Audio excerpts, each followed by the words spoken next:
액션 let's go 저 건물을 찾으러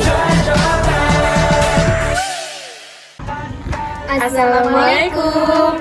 Halo semuanya.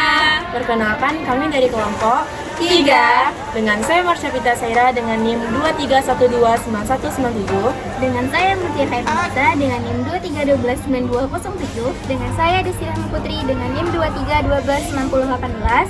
Dengan saya Kurnia Nur Aziza dengan NIM 23129191. Baiklah, kami akan menjelaskan video terkait klasifikasi bunyi. Berikut video penjelasannya.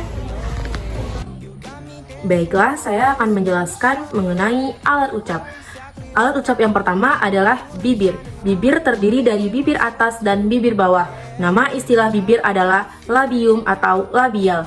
Yang kedua adalah gigi. Nama istilah gigi adalah dentum. Yang ketiga adalah lengkung kaki gigi.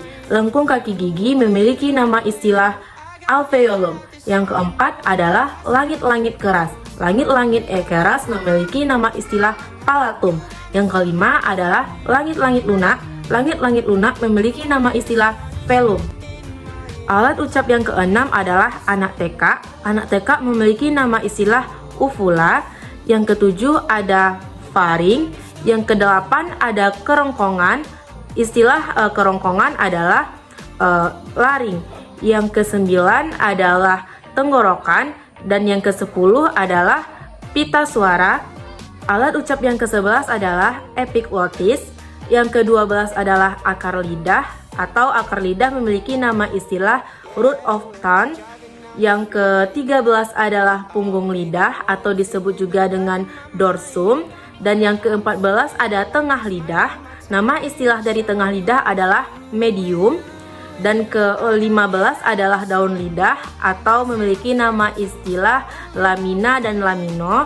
Dan yang terakhir ada ujung lidah yang disebut dengan apex atau apikal.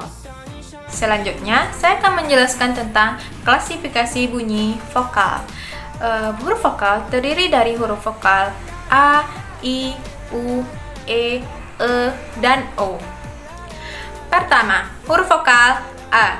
Dikatakan sebagai huruf vokal tengah, bentuk mulut disebut tidak bundar, strukturnya terbuka karena saat kita mengucapkan tidak ada mulut bergerak dan terbuka seluruhnya. Cara pengucapannya A.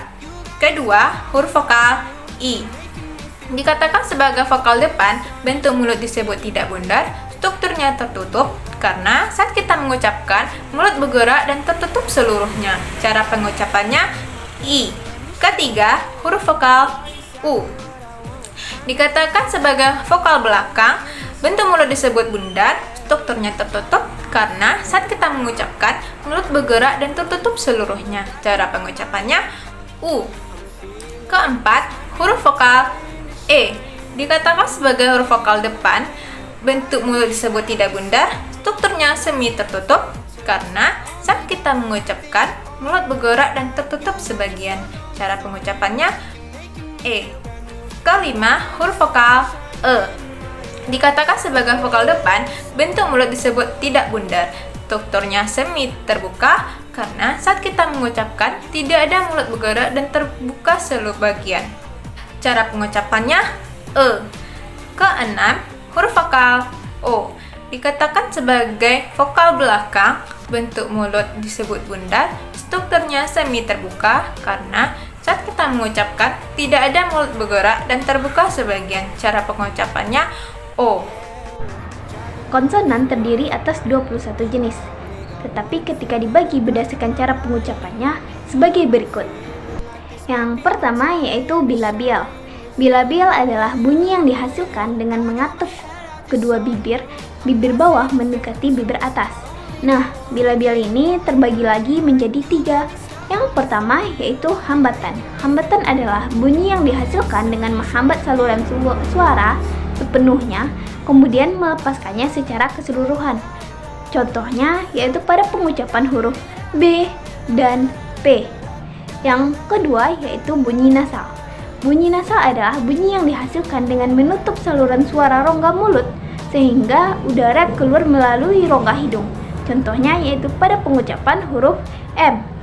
Yang ketiga yaitu aproksimal. aproksimal adalah bunyi yang dihasilkan dengan mempersempit aliran suara, tetapi udara masih bisa keluar tanpa hambatan. Contohnya yaitu pada pengucapan huruf W. Yang kedua yaitu labiodental. Labiodental adalah bunyi yang dihasilkan dengan menggerakkan bibir bawah menyentuh gigi bagian atas tanpa mengenai bibir bagian atas. Nah, labiodental ini terbagi menjadi satu, yaitu bunyi frikatif. Bunyi frikatif adalah bunyi yang dihasilkan dengan menyempit saluran suara sehingga menghasilkan aliran suara yang berisik. Contohnya yaitu pada pengucapan huruf F dan V. Yang ketiga yaitu apikodental. Apikodental adalah bunyi yang dihasilkan dengan menggerakkan ujung lidah menyentuh gigi bagian atas. Apikodental ini terbagi menjadi satu, yaitu hambatan. Hambatan adalah bunyi yang dihasilkan dengan menghambat saluran suara sepenuhnya, kemudian melepaskannya secara keseluruhan. Contohnya yaitu pada pengucapan huruf T. Yang keempat adalah laminoalveolar. Laminoalveolar adalah bunyi konsonan yang dihasilkan dengan menggerakkan daun lidah laminal menyentuh gusi atau lengkung kaki gigi bagian atas dalam kurung alveolar. Laminoalveolar ini terbagi menjadi 5. Yang pertama adalah bunyi hambat. Bunyi hambat adalah bunyi yang dihasilkan dengan menghambat saluran suara sepenuhnya, kemudian mengeluarkannya secara keseluruhan. Contohnya huruf D. Yang kedua adalah bunyi frikatif.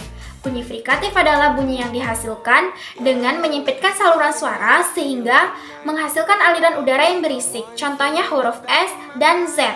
Yang ketiga adalah bunyi nasal. Bunyi nasal adalah bunyi yang dihasilkan dengan menutup saluran suara pada rongga mulut sehingga udara keluar melalui rongga hidung. Contohnya huruf N. Yang keempat adalah bunyi getar atau drill. Bunyi yang dihasilkan dengan menggetarkan ujung lidah pada langit-langit lunak sehingga udara yang keluar ikut bergetar. Contohnya huruf R. Yang kelima adalah bunyi lateral.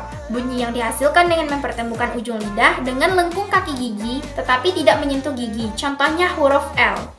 Yang kelima adalah laminopalatal. Laminopalatal adalah bunyi konsonan yang dihasilkan dengan menggerakkan daun lidah laminal menyentuh langit-langit keras dalam kurung palatal. Laminopalatal ini terbagi menjadi 4. Yang pertama adalah afrikatif. Afrikatif ini merupakan bunyi yang dihasilkan dengan menghambat saluran suara, kemudian mengeluarkannya pada aliran udara yang berisik. Contoh hurufnya C, J. Yang kedua adalah frikatif.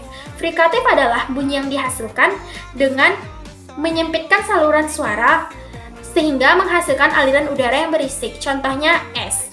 Yang ketiga adalah bunyi nasal. Bunyi nasal adalah bunyi yang dihasilkan dengan menutup saluran suara pada rongga mulut sehingga udara keluar melalui rongga hidung. Contoh hurufnya adalah nya. Yang keempat adalah bunyi aproksimal. Bunyi aproksimal ini merupakan bunyi yang dihasilkan dengan mempersempit aliran suara tetapi udara masih bisa keluar tanpa hambatan. Contoh hurufnya Y. Yang keenam adalah dorsovelar. Dorsovelar adalah bunyi konsonan yang dihasilkan dengan menggerakkan pangkal lidah dorsal menyentuh langit-langit lunak. Velar. Dorsovelar ini terbagi menjadi 3. Yang pertama adalah bunyi hambat. Bunyi hambat adalah bunyi yang dihasilkan dengan menghambat saluran suara sepenuhnya, kemudian melepaskannya secara keseluruhan. Contoh hurufnya K dan G. Yang kedua adalah bunyi frikatif. Bunyi frikatif adalah bunyi yang dihasilkan dengan menyempitkan saluran suara sehingga menghasilkan aliran udara yang berisik. Contohnya huruf X. Yang ketiga adalah bunyi nasal. Bunyi nasal adalah bunyi yang dihasilkan dengan menutup saluran suara pada rongga mulut sehingga suara keluar melalui rongga hidung. Contoh hurufnya adalah nya. Yang ketujuh adalah glotar. Glotar adalah bunyi yang dihasilkan dengan melibatkan pita suara dan saluran vokal, khususnya memanipulasi glotis, yaitu bagian dalam tenggorokan yang terletak di antara pita suara. Glotar ini dibagi menjadi bunyi frikatif. Bunyi frikatif adalah bunyi yang dihasilkan dengan menyempitkan saluran suara sehingga menghasilkan aliran udara yang berisik. Contoh hurufnya adalah H. Sekian penjelasan materi dari kami. Bye-bye!